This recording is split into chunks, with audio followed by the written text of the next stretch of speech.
Welcome back to the Bearded Console Gamer, and today I'm going to be taking you through 10 things that we learned from the recent gameplay reveal from Horizon Forbidden West. We'll be talking about the world of Forbidden West, all of the new tools and weapons that Aloy is going to have at her disposal, and everything we know about the mechanical and squishy enemies that Aloy is going to be sticking it to. And by way of a quick warning, there will be plenty of references to Horizon Zero Dawn throughout the video, including some plot spoilers. So if you haven't finished the game yet, feel free to bookmark this and then circle back, but if you're anything like me and your curiosity gets the better of you and you can't resist the sound of my voice, why not just plow on through and I'll stick a spoiler warning in the bottom left of the screen. I'm so good to you people. And in return, all I ask is that you like and subscribe to my channel and spread the word about my greatness to others. Now, without any further ado, let's get into the list of 10 things we learned from the new gameplay reveal of Horizon Forbidden West, which is set 1,000 years from now and 6 months after the events of Zero Dawn.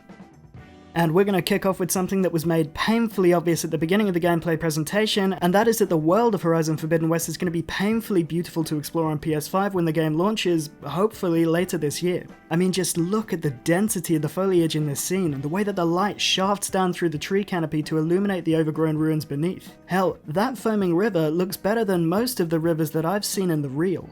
The care and attention that's been put into creating this ruin-strewn world is evident in everything that you see, from the wind-caught leaves to the immersive sound effects of bird calls, and even the way that particles of dust are lifted into the air by the beams of a raging Tremortusk.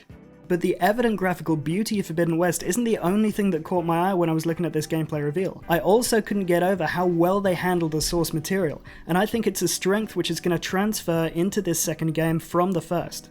I mean, just as was the case in Horizon Zero Dawn, Horizon Forbidden West takes place amongst the literal and metaphorical bones of our own current-day civilization that, at the time that the game was set, has been reclaimed by nature and now plays home to a plethora of massive dinosaur-like machines. It's impressive enough that Guerrilla were able to take these disparate elements of the ancient and the new and the dinosaur and combine them into a graphically beautiful and solidly believable world. But where they really shine is that they're able to make that world tell its own story. They are undeniably the masters of environmental storytelling. For example, in Zero Dawn, the ancient war between man and machine was literally carved into the landscape.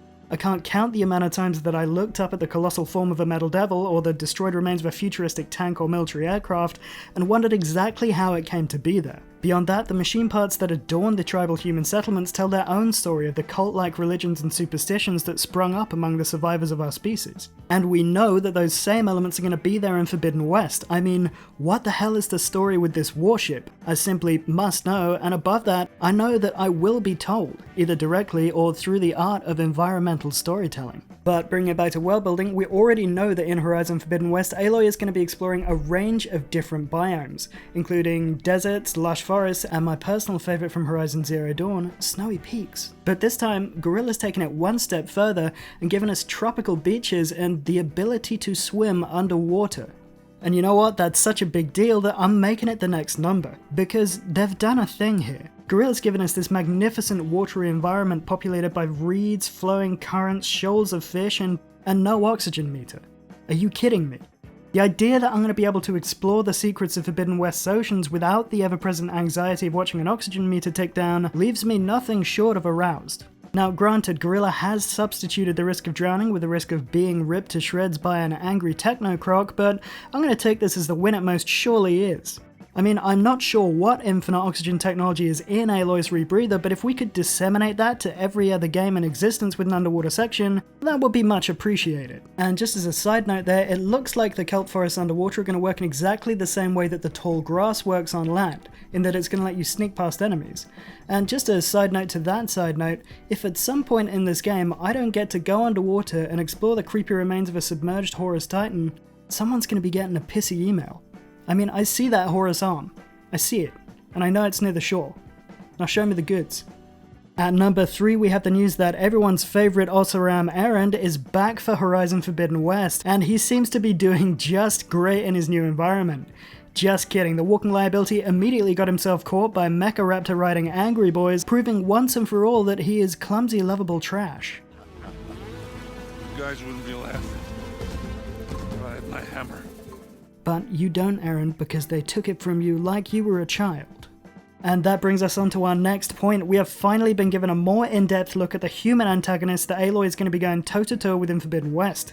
The enemies seen in the gameplay reveal, who are referred to as Raiders, are in fact a rebel sect of the Tenakth tribe, who have mysteriously gained the ability to override machines.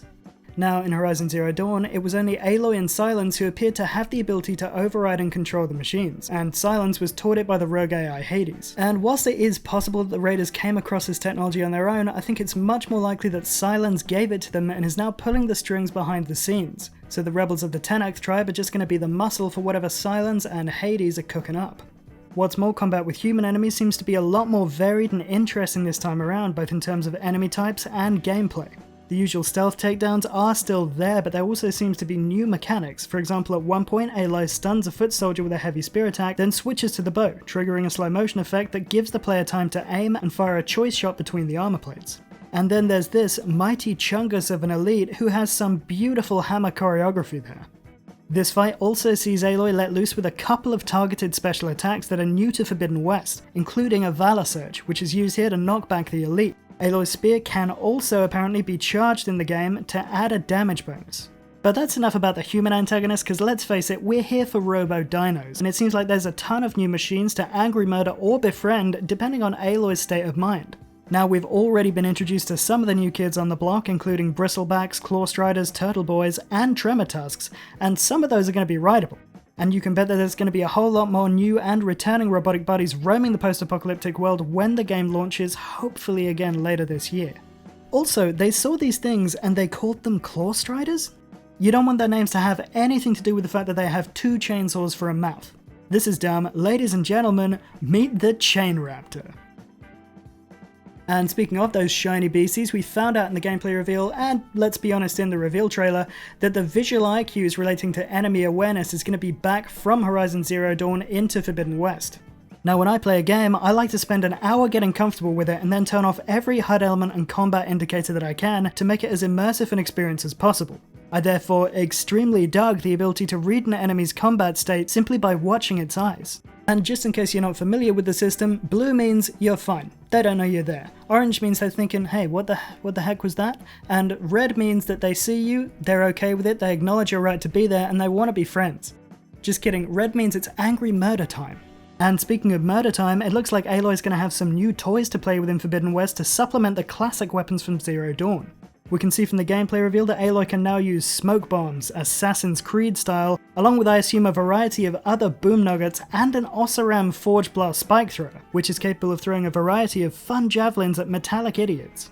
There are also new ammo types for familiar weapons, such as the adhesive grenade for the Karja Blastsinger, and all of these weapons are apparently upgradable via a workbench. But it's not just combat. Forbidden West is also treating us to some new traversal mechanics, including the Shield Wing, aka the Paraglider, which lets you safely descend from high heights, and a Bowcaster, which is obviously a hookshot and should add some nice verticality to Aloy's exploration of the post-apocalyptic wasteland. And these traversal mechanics were shown off beautifully during the boss fight with the Tremor Tusk, during which we also saw some examples of destructible environments being brought into the series. However, viewers should be cautious about expecting this level of destructible environments to be the norm throughout the game. I mean, the sequence from the gameplay reveal seemed to be a relatively highly scripted boss fight by Horizon standards. It may be that certain unimportant marked trees and rocks may be able to be destroyed by larger fighting machines out in the wilds, but I just can't see that being the case with larger standing structures such as ruins. But my god, I hope I'm wrong. And the final takeaway from the Horizon State of Play is that, well, we still don't have a release date for this game, which many people, including myself, are expecting to drop towards the closing months of 2021. All that we were given was a vague promise that there will be further updates closer to launch, and this tweet from the official Guerrilla account saying that development is on track and that, again, they'd have something for us later on. And on that note, I'm going to end it for today. Let me know what you thought about the gameplay reveal in the comments. Be sure to like and subscribe, and also keep it here for future gaming content and news from around the gaming world.